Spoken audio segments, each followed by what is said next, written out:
Joining us now on the debate in alphabetical order, Andrea Mandel-Campbell, PC candidate in Don Valley West. Indira Naidu-Harris, the Liberal candidate in Holton. Carleen Nation, the PC candidate in York West. Courtney Pasternak, the Liberal candidate in Parkdale High Park. Josh Rackless, the Green candidate in Eglinton Lawrence. And Donna Skelly, the PC candidate in Ancaster, Dundas, Flamborough, Westdale. I'm out of breath just saying the name of your riding. Thank you, everybody, for coming in today for this discussion. We're happy to be here. We're happy to have you here. Yes, we do allow men on the show, just to let you know. I'm the token man. You are the token man, it's brilliant. I want just to go around the table quickly, and let's do it in alphabetical order again, to find out sort of the last thing you were doing in journalism, and then we'll get into some discussion about why you would leave such a wonderful, august, important, wonderful thing to do for what you're doing now. So, okay, Andrea. Yes, the last thing I was doing, I was anchoring a show on CTV's Business News Network, show that looked at macroeconomic policy, government policy, and global competitiveness. BNN. BNN, yes. That was you. Okay. Indira. Well, a couple of things, actually, working at CTV Newsnet as an anchor, national anchor, but also was able to do some guest hosting at CBC Radio. So guest hosting Cross Country Checkup and The Current. And yeah, so those were some of the things that I was doing, and lots of fun. And I remember when you worked here. I worked here too. You did a show here many moons ago. Resume. Yes, yes. Carleen. Yes, I've been with CTV since 1993.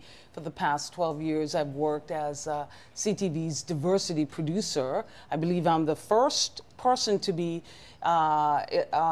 appointed to that position in any newsroom in the country. I worked with our producers nationally, locally, to increase the representation of diverse faces in our local and national news programs, and worked to bring communities into our news organizations, editorial board meetings, etc. Also reported on the CTV Toronto local newscast on the weekends. Courtney.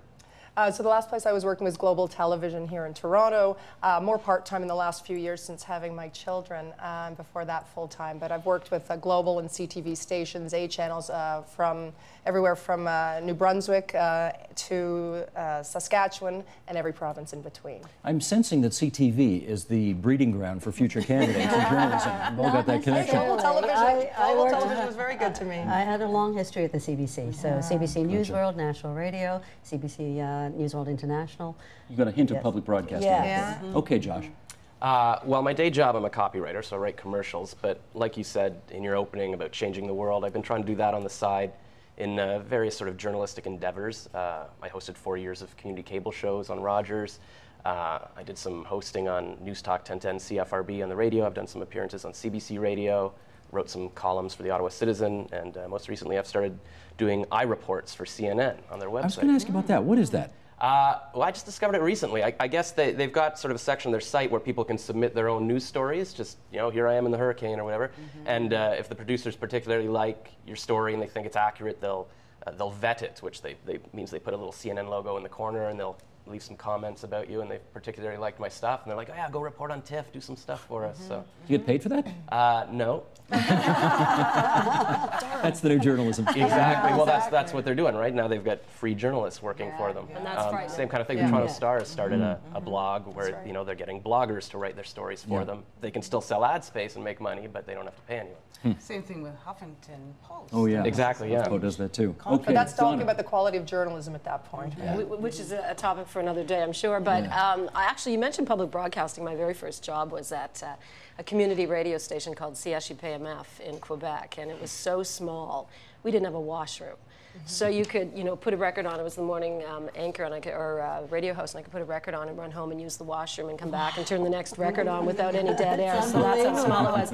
But the last 20 years I've been at CHCH, and part of that was co-hosting a show with Mark Hebscher the last 8 years, which was a pretty feisty current affairs show that ran every day. What's he really like? Don't tell me, I know. You do know, don't you? No, he's a great guy. I describe the relationship as a really bad marriage or a really good divorce. You can take your pick. Okay, now that all of that is on the table, I'm going to start from the premise, as I suggested in the opening, that you all got into journalism once upon a time because of all of those things. You want to change the world, you want to make a difference, you want to have a front row seat in history and all of that. improve the public's understanding of how the world works, but you have all made the decision that somehow you couldn't do that anymore in journalism, or you'd done enough of that in journalism. And now it was time to try to do, presumably, all of those same things on the other side of the fence. So I want to find out why you all jumped the fence. Okay, Donna, why'd you jump the fence? Well, I can tell you exactly the moment. I was on the air and I was talking about, and I don't, you know, we're not going to get into partisan politics here, but it was the Samsung deal that pushed me over the edge. And I have young boys, and I was thinking about their future, and I was worried about their future. And for the past 8 years, I've had an opportunity to criticize and hold our stakeholders accountable. And that was the particular moment when I thought, rather than just challenging them, I would get involved in politics and try to make a difference myself. Courtney. I would say my story is not unlike Donna's. I mean, I always feel, and perhaps most of you will agree, that as a journalist, I've always felt like a public servant. You know, always, you know, working to shed light on really important issues all across the country. And I'd say that, you know, it's easier to sort of have a detached view before children, and really things changed after having my first son 5 years ago. And to me, when I think of the issues and the some of our public services that are at stake here when we're talking about a changing government, I just thought I can't sit back any longer. Again, it's one thing to report on them, and I've covered politics, I've covered Parliament Hill, I've covered Queen's Park, covered this government's you know, entry into office in 2003. And I've criticized this government too as a reporter, but I still think coming out the other end, they've done some really good things, and that it's my children's future at stake too, in terms of clean air, good education, good health care. Carlene. Me, I was so fed up and annoyed with the HST and the HST on hydro bills, because hydro bills have jumped 85%. I was annoyed with that, and annoyed with the fact that the HST was slapped on everything, including real estate fees. When I sold my place and saw that they tacked on another $3,000 in HST. Okay, but hang on, Carlene, you were a journalist for how many years? Since 1993. Okay, so you're a journalist for almost 20 years, and because they come up with the HST, no. you decided The key thing is the debt. $50 billion worth of debt that we are now in here in Ontario. And Ontario, the economic engine of our great province, is now being referred to as a have-not province. province. Okay, but I'm missing something here. Where's the move from, it's not enough for me to report on this stuff that I'm seeing and not liking, I'm actually going to put my name on a ballot? It was a confluence of all these things. I've been annoyed with the McGuinty Liberals for quite some time. And I just decided, you know what, this is the time to get out there and start talking about the issues, take a leave of absence, and get out there and start talking about it. Indira. Well, you know what, I agree with Courtney. There's definitely a certain amount of public service that enters into being a journalist. So there's certainly that in your mind. When you're going out and trying to find the stories of grassroots, you're talking to people on the street. What is on your mind? What do you care about? And then we as journalists take that and translate that into stories. And we try to be a voice for those people. And over the years, I interviewed tons of politicians and community leaders. Why aren't you doing this? What about this? Trying to direct people in certain directions. One day, I opened my eyes and I thought two things. I'm starting to feel like a critic, and yet I feel I know where the solutions lay. And secondly, I've interviewed everybody across, sitting like you have, Steve, on the other side of the table, talking to people, and I get a sense of who I think is sincere and who is going to be headed in certain directions. I am a parent, I am a mother, and I looked around my own hometown and my own region. Halton is one of the fastest growing regions in the country. It's changed, it's grown, and we have some very important things that need to get done. As a parent and as a reporter in those days, I remember teachers standing outside Queen's Park, basically, you know, on strike, and there were people dressed in riot gear pushing them back. I remember those things. I want my children in school. I don't want that happening again. I want the hospital in Halton and in Milton tripled in size, like the Liberals are promising. I want to make sure my children are in the classroom and getting top-notch scores so that they can compete later on. Lots of stuff to follow up on. Lots of things as a parent, yeah. Josh. I understood there would be no politics in this discussion. Didn't bring my notes. I guess to me, sort of running is an extension of what I've been trying to do for years in terms of, like, I'm very passionate about the environment. I'm also an actor and a comedian, so I was doing some of that on the side. And then I would do my radio hosting, but then it occurred to me I could combine my two passions rather than just asking idlers to stop and having them sort of threaten me. You know, I was like, well, can I make eco-comedy? So I'll do some stand-up comedy and some videos that are funny, but also about the environment to get the message out. And that sort of culminated, I did a love song for Elizabeth May during the federal election that I threw on YouTube, and that actually went viral. And speaking of CTV, they sent a limo and they had me in their studios for, like, you know, 3-minute interview. And I feel I had an effect on that election. Elizabeth May got in, I was very excited. And for this election, I'm like, well, what else can I do? How can I contribute even more? And I actually just made my Facebook status, enough of this crap, how do I run for MPP? Because I didn't really understand, and I got a call from the Green Party, somebody was on my Facebook, it's like, are you serious, would you run? And I'm like, yeah, and to be honest, you know, maybe I'd thought of it before, but I'd always thought, well, maybe I'm not smart enough, maybe I don't understand. But I gotta say, Rob Ford has showed me the way. I don't believe he really knows what he's doing at all. Nothing he does is sort of based on logic, or he just goes with his gut. And I think Margaret Atwood said the same thing. You know, I used to think I wasn't smart enough to run, but, you know, clearly that's not a barrier. So I thought, all right, you know what? Maybe I do know enough. Maybe I can actually make a difference as well. I mean, and there you are. Yeah. Okay, Andrea. Well, I'm your original causist. When I got out of journalism school, my dream was I wanted to be a foreign correspondent. I immediately took off. I went to Latin America for 10 years, and I wanted to write about poverty. I wanted to write about political oppression, because that's what was happening in Latin America at the time. And what I learned along the way was, in fact, because at that time, Latin America was going through huge changes in terms of these were countries that were opening up their economies. They were changing the way that they were managing. And what I found and what I learned by being there on the ground, talking to people living in you know, slum cities, for example, was the great equalizer was really how you manage your economic policy. That's what I learned after 10 years. So when I came back to Canada and I looked around and I said to myself, how are we really understanding this? And I ended up writing a book called Why Mexicans Don't Drink Molson, which is about how do we become an innovative, globally competitive country when we have businesses here that can create wealth, because at the end of the day, that's what creates wealth. I wrote this book, and afterwards I spent 2 years where I had government departments calling me, ministries calling me, including here in Ontario, saying, tell us what you think, let us pick your brain. I did that, and then nothing happens. And I said to myself, okay, there comes a day when you have to either, you know, put up or shut up. And I felt, okay. The premise of your book, actually. They don't drink Molson because we're too timid in our business life. Exactly. And I said, you know, I could write about this, or I could talk about it on TV on my show. And I was just so incredibly frustrated, because you can talk about it, but you can't affect that change. But all of you at some point, no doubt, have stuck a microphone in a politician's face and heard the most inane, stupid, outrageously partisan, you know, dumb things. And now you're jumping into that world. And I'm trying to understand, Indira, you first, why, you know, we kind of ridicule them. And we do that from time to time when we sit around in our private moments and we ridicule some of the stuff that comes out of their mouths. And now you're joining that fraternity, or trying to anyway. You don't think about that? Well, you know, Steve, I don't know if you remember, but you may remember, because we worked in the past, a little bit about my background. I was born in South Africa under apartheid. So my community, who I am, we had no voice. We didn't really have the vote. We could not vote. We weren't allowed in lots of places.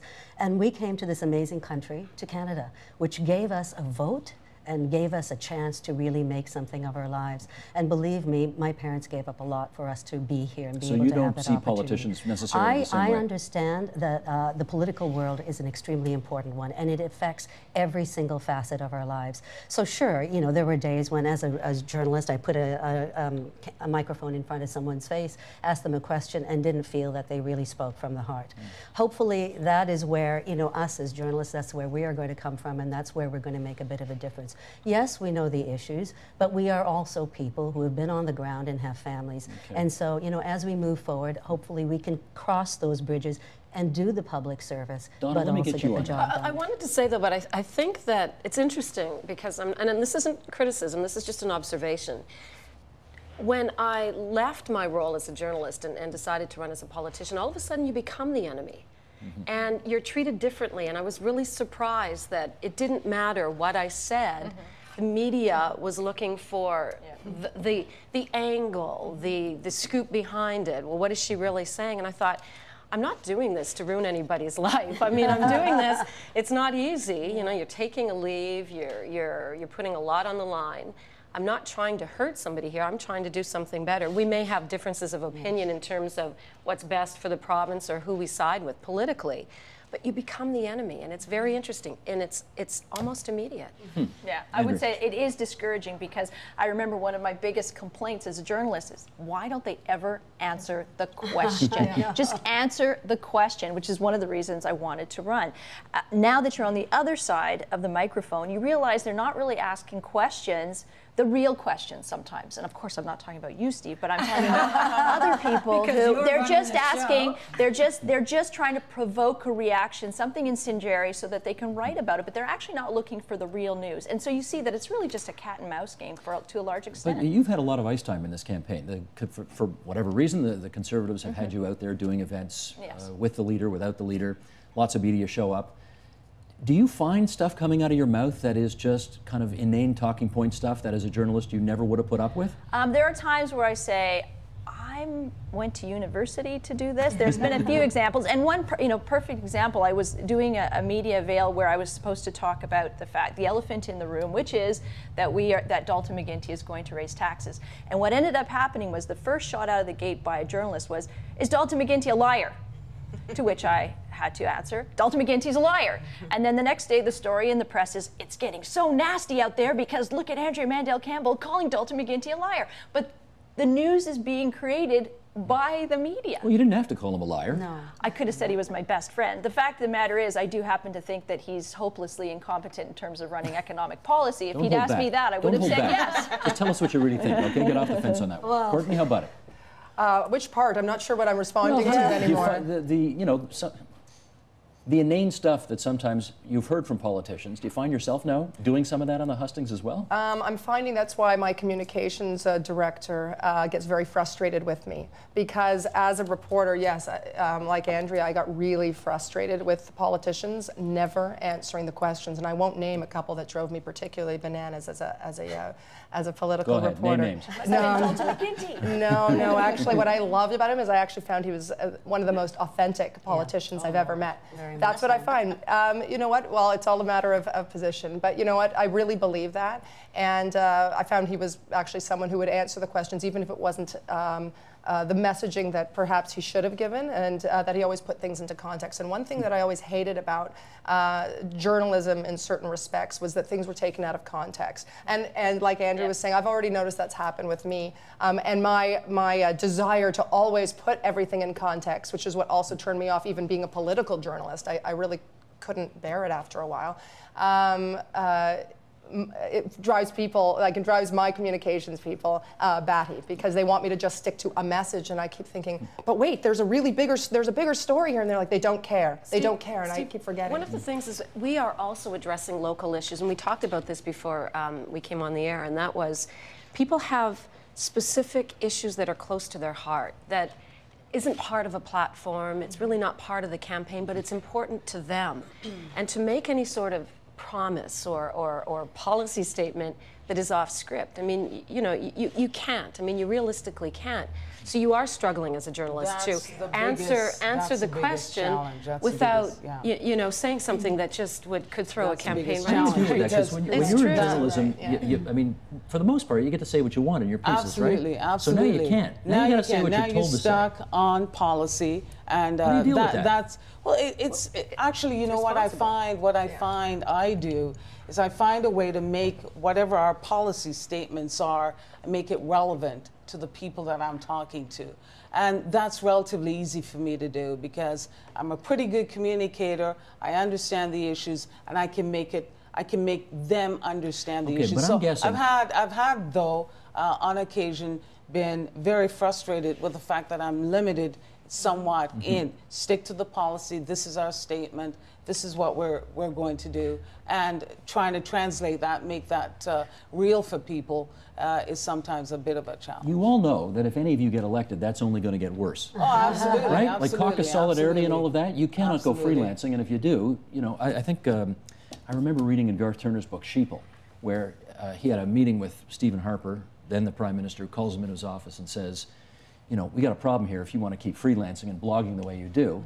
And the problem with you journalists becoming politicians is you don't know how to lie. I mean, that was the thing. You have a hard time lying. Is it lying or is it being responsible? Yeah. Again, I want to go back to, you know, how can we possibly solve someone's problem, make a statement, make a commitment, make a promise that we don't know if we can keep? And I think that that would be very irresponsible in many ways too, because you're just going after, it's the easy way, go after I find that people though now are, some people say to me, what are you gonna do for me to make this better? Yeah. And what I say now to people is, you know what I can promise you is this. First of all, if any one politician promises you that they can change everything for you, they're lying to you. Yeah. But what I can promise you is this, that I have some really good skills that I've developed over the years. One is a very good BS detector, which I hope all of us have, and I presume most of us have developed. The other one is that we can ask really tough questions, even to our own team. And I told the Liberals when I said I would run for them, that was who they were bringing on board, and they were good with that. And that I'm a really good listener, and not just pretending to listen, but that I really listen. And so I think those things, and it's interesting, I've had some really good comments back from people after saying that sort of thing, that those are the things I can promise, that I bring those things to the table, and that I promise to be a somewhat independent voice to a degree and have no problem pushing from the inside. And that you will commit, essentially, to listening to them and to working hard for them, right? I mean, we can't talk about how things are going to play out, but we can say, I am committed to you, I will listen to what you have to say, and I will do my best to be a voice for you. But this, you know, I'm sorry, but I have to get back to the whole thing about the passionate feelings that we have about why we're running and why we're doing this. And I mean, when we talk about tough economic times, and I knock on doors and people are saying to me they're worried about the future, I point out, we have already been through one recession, and we're doing okay as a province. And who do you want leading you? Someone who is a rookie, who has not been able to... Okay, we're not going there. We're not going there. Hang on. We're trying to keep it Disney here, gang. Okay. Andrea. I think for me, one of the things that's a bit disheartening, though, is to see the amount of apathy out there in terms of, you know, or cynicism, actually, would probably be a better word.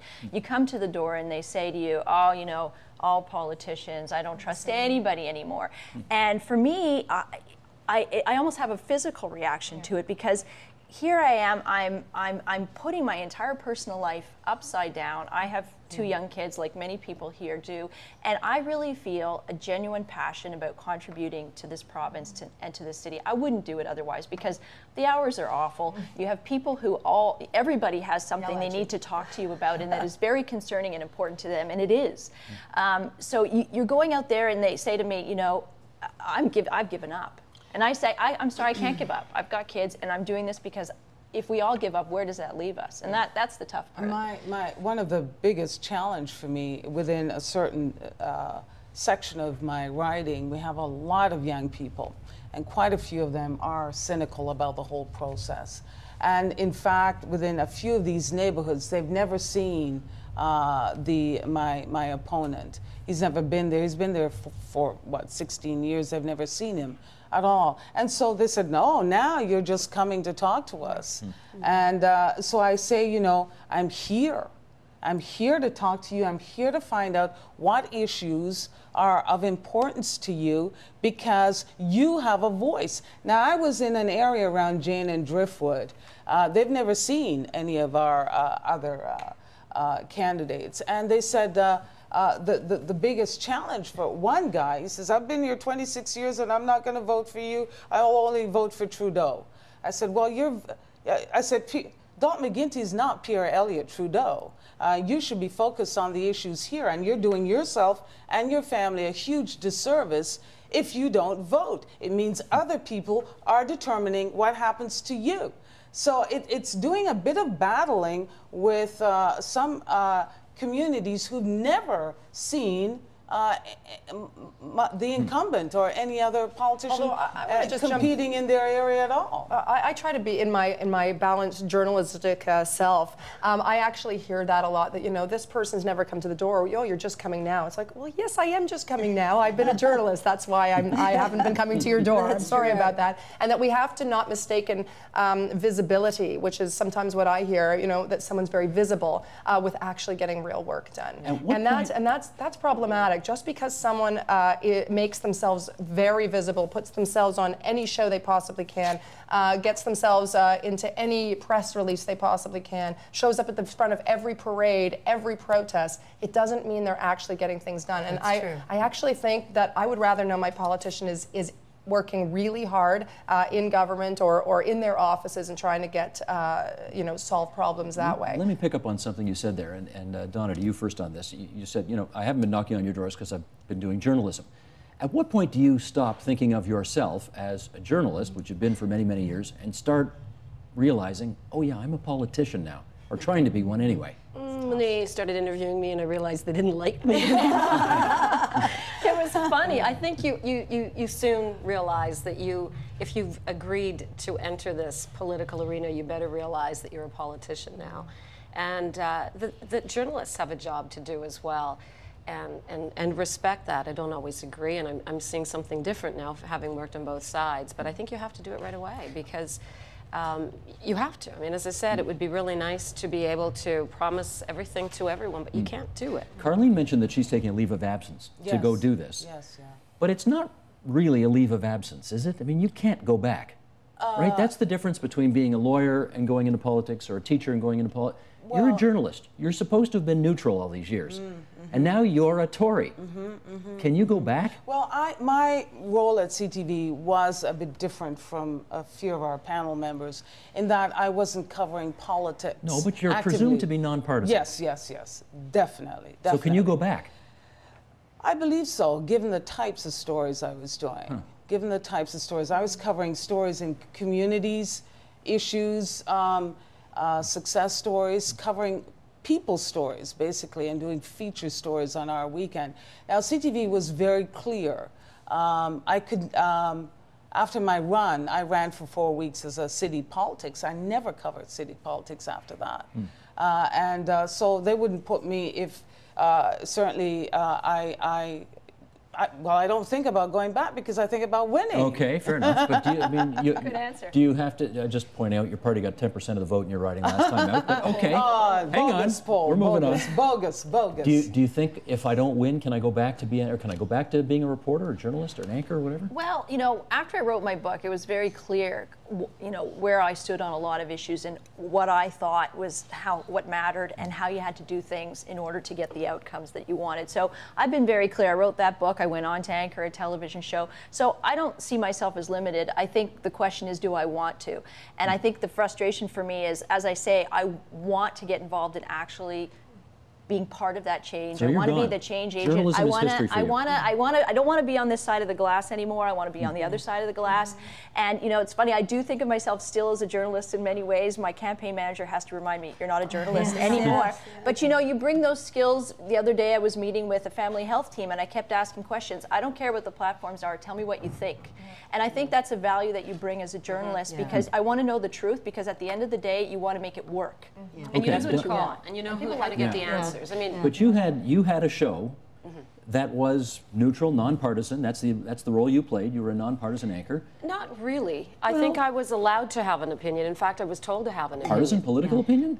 They wanted me to challenge and push back. In fact, there was a segment within the show where we would take a subject. Now, sometimes you had to take one for the team, but we would take a subject and have an opinion on it and argue, debate that particular issue. I'm guessing you never, during the time you hosted that program, came out and said, no. I think Dalton McGuinty's terrible and I intend to No, do but I whatever would say I would say I think Dalton McGuinty is terrible, or I think this is terrible, or I think that is terrible. Yeah, absolutely. Can you go back now, though? Oh yeah, and in fact, I mean, just before I left, Pat Dillon and I got into quite a little argument on the air because of the Working Families campaign, and it was quite heated, and that was one of the reasons my job was so interesting, because I had the ability to challenge anybody. It didn't matter if it was Pat Dillon, Dalton McGuinty, Tim Hudak, or whomever. I actually take issue with I take issue with the premise that we're objective, and having criticized media through my master's degree after practicing it for at that point it was about 12 years. I actually say that every journalist I know, every single one of them, is biased, has opinions, has very strong opinions. Does it show up in their work? I would say that the good journalist who is, I agree with what you were saying. Not all journalists are put on the air to be completely objective. Some are put on with to have an opinion, and maybe it's more like a columnist at that point. But I think that a good journalist works very hard to be as fair as possible when you're out there, because of course we're informed. We're informed by our background, our socioeconomics, our religion, our whatever. But you can't go back now. You could not go back to Global or CTV and say, I want to cover straight news again, or I want to cover politics. I think it would be difficult. And when Carlene says, well, I was covering features that didn't matter, I say no, I didn't say that didn't matter. Well, it didn't have anything to do with I was saying I didn't cover politics. I don't think you have to cover politics. I think actually it informs every decision that you make. Your background, your belief system, whatever they may be, informs every decision. Back on the air as an anchor. I mean, you can't. I mean, there are certain roles. There's one having an opinion. Across the room. You can go back in that context, but it is very hard. But I still say that you already have something, so you're just fighting against. Josh, let me ask you, just stand by one sec. I mean, you're not constrained in the same way that some of these other former reporters or journalists are here. But you will always be seen, now that you put your name on a ballot, as a former would-be politician. Yeah. That's going to, that will be with you for the rest of your days. Yeah. Do you worry about that?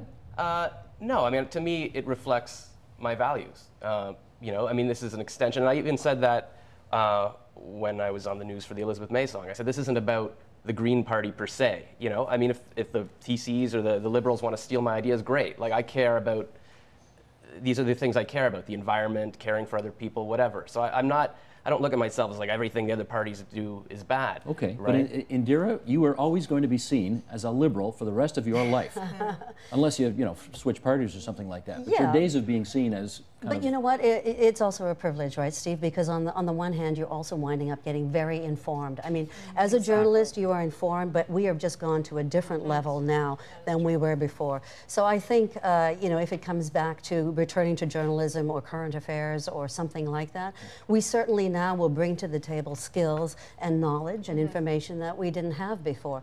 But one of the things we didn't touch on earlier that I think all of us probably feel is, as a journalist, you go there not really being comfortable expressing your opinion.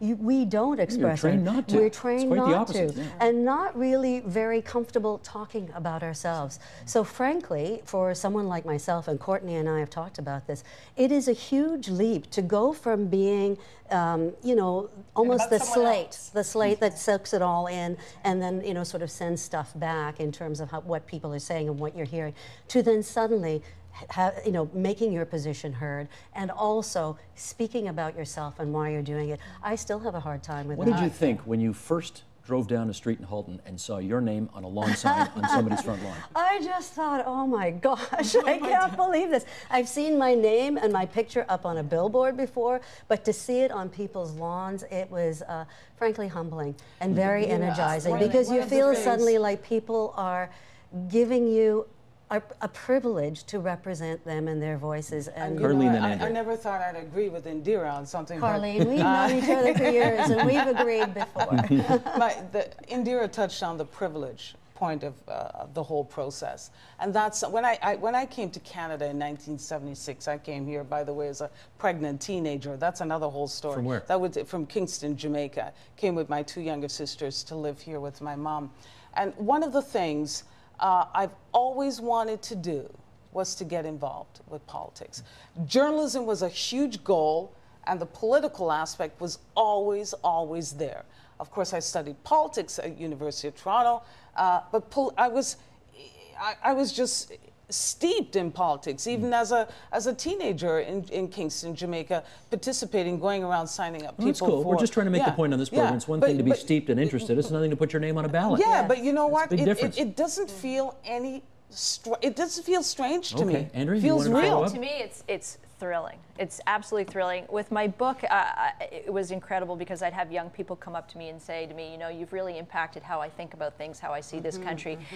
And to go from that to people actually putting a sign on their lawn that has your name and saying to you when you knock on that door, I voted for you because I think you can contribute to Toronto, to Ontario. It gives you goosebumps. When you were all in journalism, you probably thought, oh, that's so corny, that's so ridiculous. And now that you're experiencing it, it's the real deal. It right? is, yeah. It is the I real would deal. never put a sign on my lawn before, and now I feel actually every time when I'm out canvassing, when I see a sign on someone's lawn, and I'm with a bunch of canvassers, I'm saying, I go there, I already know I have their vote, I just go up, I shake their hand, I say, thank you so much. That's true. Okay. I feel really, it is humbling, and you feel so grateful. Let me put something new on the table here. And Donna, you would have been in a position to do this when you were anchoring your program on CHCH. Do journalists, because of their opinions, affect the outcome of elections? Absolutely. They do. Yeah. Do you see that now in a different way, given what side of the fence you're on? Again, I don't want to criticize, but it's just an observation. I think that they hang on to something that's been written or been said, but there's no fact to back it up. So it becomes part of an ongoing story, which may affect the outcome. The polls have been all over the place. Absolutely. I mean, we saw the outcome in the federal election. I can't wait till we analyze what happens after this one. And I think that part of it is the fact that we're so limited in terms of dollars. Our resources are so limited in, especially in electronic, well, actually in print as well, that there isn't an awful lot of time and resources dedicated to digging and verifying facts, et cetera. So things are said, comments are made, and they just go with it. And I do believe that they can. But I think it goes beyond even what a journalist says and what you say in a news program or as a news anchor. There are different levels. You can have the same story read by two different anchors, and it can wind up with a different kind of meaning to it, depending on where you put the emphasis. You see that differently now? I knew that before, and I certainly know it more now. But also, Steve, there's another thing. I mean, let's just talk about news organizations. It gets down to the choices that are made about what stories are going to be covered and how they're going to be covered. So even though we all came to the table as journalists feeling like we are trying to be as balanced as we can, there is no question that in the newsroom, in those morning meetings, when the decisions are made about what stories to cover, who you're going to interview to cover those stories, what order it goes into the lineup. Remember, the top 3 stories in a newscast are the top 3 that people are going to listen to, and then maybe people are heading to the washroom or eating their dinner. All those things matter, and all those things can affect an election. Let me ask and Andrew can this. affect Do you, people's choices. now that you're on the other side of the fence, do you have more or less respect for the journalistic process and how it presents itself during elections? Well, I'm going to say something that's perhaps a little bit unorthodox. I didn't have a huge amount of respect before. When you were in it? Yes. And even less now? And no, not even less now, because actually I think it's a cat and mouse game, and and both sides are equally, I would say, to blame. I would just say that going in, that I was already a little cynical about journalism, which is why I decided to write a book. I just felt like, how am I going to get my thoughts out in a coherent manner? I can't do it trying to write little itty-bitty stories. Is that what made you cynical? The superficiality of it? The superficiality, the fact that, you know, if you know anything about a story, anything, and you read the newspaper article, you say to yourself, that has nothing to do, or it barely scrapes the surface of what really the story is about. So I'd been quite cynical for quite some time, which is why I decided it was more honest to have an opinion. Made it easier for you to leave journalism then? Very much, and to just be out in terms of anchoring my television show and people knowing, I don't think X is a good idea. Because I'm going to say that right now to you. It's more honest. Clearly, you would pick up a paper and be able to understand what the focus of the story is going to be. But when you pick up certain papers or you watch certain news programs, I was always frustrated with the crazy angles that some reporters would focus on or would choose to flesh out within their pieces, and the bias, the clear, the bold-faced bias. Any examples of that on the hustings this time out? Well, for example, people saying chain gangs, constantly using chain gangs to refer to our policy of making prisoners who are serving less than 2 years to make them go out and give back to their community and work by cleaning up within their communities. Then you thought the media was putting a pejorative Well, spin on yes, and they say chain gangs, and the media knows better. There's nobody out there that's going to be hanging around in chains, being dragged about cleaning up. You realize by saying it 4 times in a row there, you're doing the liberals' bidding. Okay, anyway. You're a communications director's nightmare. But still, that was one of the things I found really frustrating. I think media reinforces spoon-fed messages a lot of the time. They don't have have the resources, as Donna was saying, to go out and do a lot. There is a superficiality to it. I've certainly had a little bit of that experience, not too bad, but just where a journalist, I can't even remember if it was the Star, they were looking for something, I can't remember at this point what it was, and they sort of ignored something much bigger. I think it had to do with debates and who was participating and who wasn't. And but there was a bigger story to that. And I thought, don't you see the bigger story? There's context to this. And I said, I said to my campaign manager, please call the journalists, let them know that actually there's more to this than this. It wasn't actually about me. It was another candidate. And but I was affected and I was impacted by it.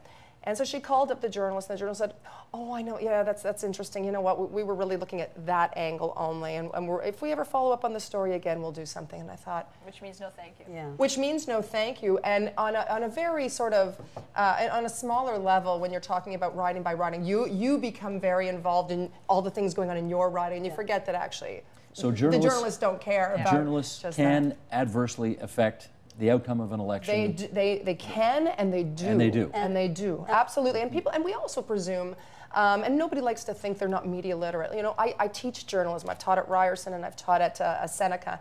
And we presume that there is a high degree of media literacy out there, and the truth is, people aren't trained to really analyze. It's not people aren't not smart; they just aren't trained to And Courtney's understand hitting it. on something very important, I think, in terms of journalism and where we're headed and where we are now with new media and with different styles of journalism, right? So there used to be the old type of journalism, the old type of covering a story, which was in depth and going to a certain degree. Certainly, this show, Steve, and I think why you are so successful at it, is that there is a hunger for a depth to coverage of news items that we don't see happening anymore. But we all know news stories now, a minute 30, a minute 30 seconds. 12 and second as we're sound going bites. to new media 7 and people second reading it off the net, we are heading straight for headline journalism. People are making the decisions about who to vote for based on a headline, You know, this part has without been, reading the story. This part has been very illuminating, because I guess the notion of leaving journalism, in some cases forever, to go do what you're doing, is not as hard a choice as I might have thought it was if you don't respect a lot of what journalism does anyway. So this is a learning moment for me. This is very good. I want to spend, what do we got, about 10 minutes and change here left, and I want to, as I look across this table, the conventional wisdom tells me none of you is going to win. That's what the conventional wisdom is out there right now, okay? So I want to humor me for a second. This is the premise, and I'm going to start with you. Because you're running, I want to find out why, not only, we've looked into why you're running, but I want to find out why you're running, where you're running. Now, you're running in Don Valley West against one of the most popular members of the McGuinty cabinet, Kathleen Wynne, and, you know, she defeated only a former Progressive Conservative Party leader in her riding in the last election, John Tory. So why are you running against her there? Well, first of all, to compare it to the last election, I think is apples and oranges, because he ran, frankly, on a campaign that was rejected overwhelmingly by the entire province. So the faith-based schools. The faith-based schooling. So to say that, I think, is it's just not a good comparison. The second point I would make is that my riding is very diverse, but also very sophisticated, and they understand where we're headed. They understand that you cannot continue to ratchet up the debt and the deficit to the point where you cannot afford to pay for the things that you really care about. So why not run in a seat that's quote unquote more winnable? I don't see why this seat isn't winnable. You think it's in play?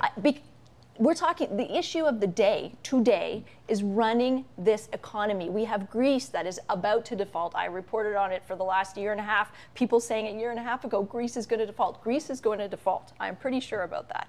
And this is going to have ramifications throughout the world, especially for a province that is so hugely indebted. And to me, it's about the economy. Indira, you're running against a guy named Ted Chudley. Yes. His grandfather was premier. I don't know if you know that, a long time ago. Know that.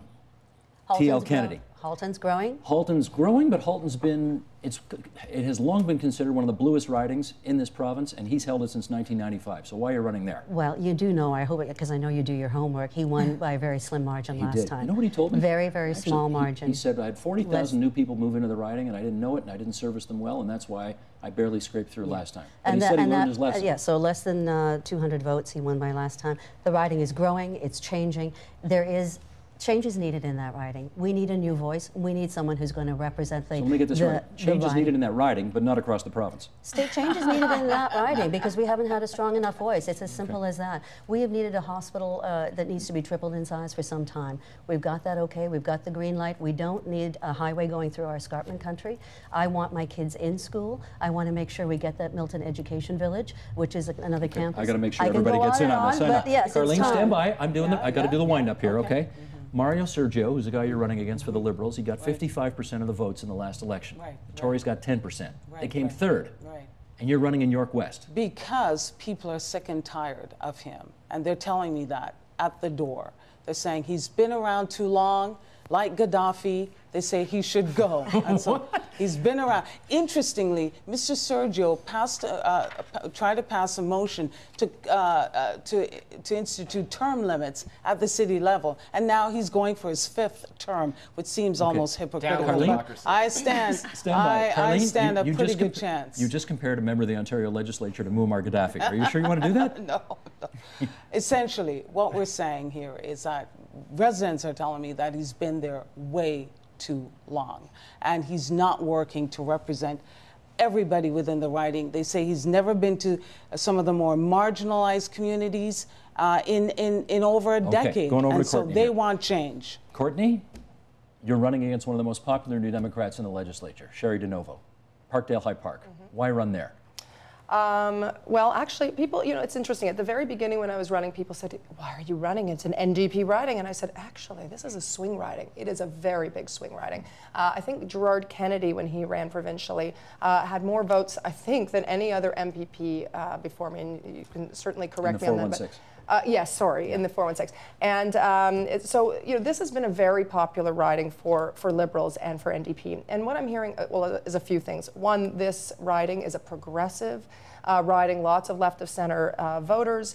And they want, one, they haven't had a voice in government for a while. They want that. They like to vote for someone who's in government, generally speaking.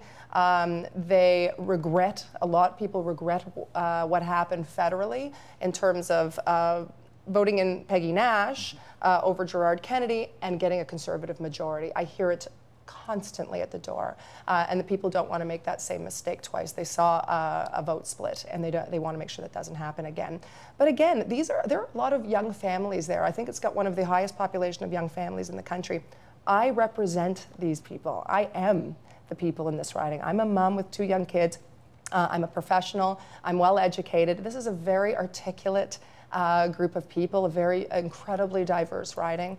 And I think that they are prepared to swing back. I've spoken to so many people who were looking for another reason to vote Liberal. And you think you've given it to them? Absolutely. Okay. Josh, I don't have to tell you, the Greens are still looking for that first breakthrough. What? Yeah, and of course that was kind of a dilemma for me, right?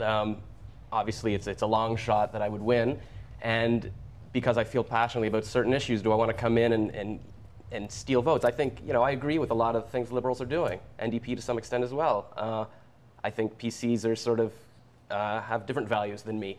So do I want to come in and muddy things up? But Eglinton Lawrence is an area I grew up in, so I feel very at home there. And do you worry about the strategic voting angle? Because you know, you might be taking votes away from the Liberal who barely won last time, thereby enabling the Conservative to win this time. Absolutely. I mean, I struggled with that a lot, and I talked to friends and family, and I figured, well, I mean, this is how the election system works. I can't change that right now, so I have to get my voice out there, and hopefully, at least, you know, it being a high-profile riding, I can get the message out, and hopefully I'll be in the media more. I mean, it kind of hurts me, because Mike Cole, the Liberal running, is a good guy. Like, he's been a teacher, he's been a school trustee, he's worked in politics for cabinet minister? Yeah, 40 years. And all I keep hearing from Rocco Rossi is Rocco calling him a liar, saying you are a liar. And I don't think the word liar is designed to apply to a guy like this, who's clearly given his entire life trying to help people. And yet you're trying to beat him too. I'm trying to beat him, but obviously, yeah, I know, I feel bad. Well, I think we should have reformed our electoral system a couple of years ago, and people voted against that. So. Okay, let me go to Donna now. Donna, you're up against Ted McMeekin. He's a former cabinet minister. He's a former reasonably popular local mayor in Flamborough, I think, and he won by 3,000 last time. Why are you running there? I live there. I love the area. You know what Hamilton area is like. It's a fabulous place to live, and I wouldn't run anywhere else. And he is beatable. And I think people there are tired of career politicians. I'm a fresh face. I'm a local face. People know me. I've been on the air for over 20 years. But I've also been very, very involved in the community. And when you live in Ancaster and in the Dundas-Flamborough area, you really do develop strong ties. And with the job on television, people almost take ownership of you. So, a lot of the things we do, I think unlike a lot of the Toronto media, we do it all volunteer. So you go to endless community events and you're doing it for free, and you're hosting this and spending an awful lot of time. So people take ownership of you and they start to know you and they like you and they respect you. So I think it had to be that area. It was my home and it was something that I really wanted to do. How much does it bother all of you that as many doors as you've knocked on, and I know it's tens of thousands, and as many pairs of running shoes as you've gone through, and as rough as your voices all are, and you've been at this for months and months and months, and the experts tell you that maybe you can affect 3 to 5% of the vote. Right. Your leader, your platform, and all that other stuff out there is going to determine how this election goes. Isn't that annoying? It can be very annoying. There you go. But at the same time, I do believe that you do have the ability to make an impact. I really, really do. In my case, people recognize me on the street. They say, oh, I've been watching you on TV, or they hear about the kinds of things that I've been doing. So I am actually very positive about when they meet me, they realize that I, as someone else has said here, I do represent them. I'm a young family with young kids. We're both out there working as professionals. They see that. They see that I'm not a career politician, that I've come from outside government, and I want to contribute all the skills that I've learned being in the real world, so to speak. And people appreciate that because the vast majority of people do not work in government and are not career politicians. And I find being a reporter for so many years, the initial recognition is there, but then they move from that really quickly. It's not giving me a pass out there being a reporter for so many years with CTV Toronto. They're now wanting, okay, I remember you, yeah, and now what are you doing? So they take it right back to the issues. They take it right back to why I'm doing this and what I hope to do. Does it drive you crazy that as hard as you're working, you can move the needle maybe, a millimeter? I disagree. I actually have had a lot of good doors, and I really think there is a power that happens when you actually stare someone in the eye and you look at them and you talk to them. So I happen to think there is a magic that can happen by actually shaking someone's hand and saying, hi, I'm Indira, and I'm your provincial Liberal candidate. Last 30 seconds to you. Well, I agree with Indira, and actually I've had people come into the office, call the office and say, I can't vote for you. I think I'm going to vote Liberal, but I can't do it unless I know you and I like you. And the fact that I spend time with them, they are so touched, they're so moved, and I'm so moved by so many of their stories. And the people that come into the office, a couple gentlemen just the other night, and just saying, you are so refreshing, I love what you've just said. To me, that's a big part of what it's about. On that hopeful, optimistic note, we wish all of you well on Election Day. Good luck, as we say to all the candidates. And we thank you for a very civilized discussion today. That was terrific. Andrea Mandel-Campbell, PC candidate for Don Valley West. Carleen Nation, the other bookend for PC from York West. In between, Josh Rackless, Green from Eglinton Lawrence. And on the other side of the table, there's Courtney Pasternak running for the Liberals in Parkdale High Park, Indira Naidoo-Harris, the Liberals in Halton, and Donna Skelly, the PC candidate for Ancaster, Dundas, Flamborough, Westdale. You need a shorter riding name. Thanks, everybody. Thank you. It was fun, Steve. Thank you.